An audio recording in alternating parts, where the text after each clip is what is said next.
kapalaboy. So yan, alam nyo ba na napakasarap mamuhay sa ganitong klase ng lugar. Napakatahimik. Kaya lang, syempre kailangan din ng tao yung mga financial. Pero kung kami o tayong lahat hindi salat sa pera, na hindi na lumabas yung mga sobrang mga pasosyal na mga bagay. Alam mo, sa kapaligiran na lang, panalo na tayo eh. Sa gawa ng Lord, sa nilikha ng Lord, no? Kung makikita mo itong paligid na to, yung maingay na baka na to, pwede ko nang kainin eh. Hindi, yun sa gawa ng Lord na lang syempre. Makikita mo na lang dito sa paligid, oh. Pwede ka na magtanim doon.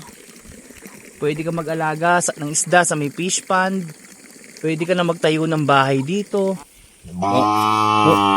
Pwede ka na mag-alaga ng mga baka. Kung ano-anong pananim na pwede mo na itanim dito. Diba? O mabubuhay ka na. Kaya yung mga taong nandito sa kabundukan, buhay na sila dito. No? Yung mga taong buhay na sa simpleng pamumuhay.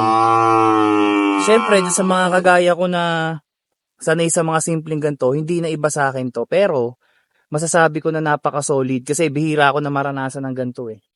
Dati ko nang dinanas sa ibaba ng bundok, no? Yung mga kabukiran, ito naman kabundukan.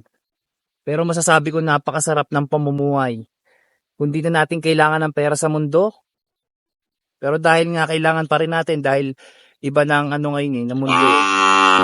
Kailangan natin hindi man natin kailangan maging mayaman.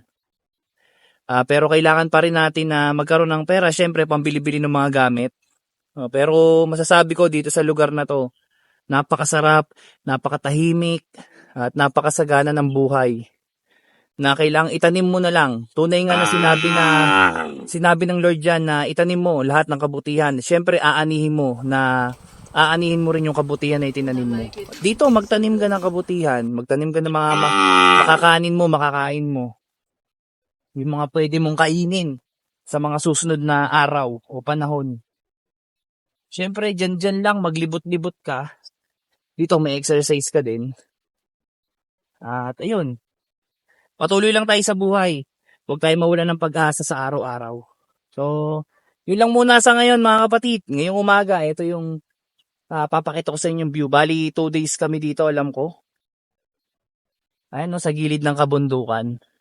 Makikita mo yung bawat tanawin, no? Medyo natatakpan lang ng ulap. Halos maabot na ng bundok yung ulap.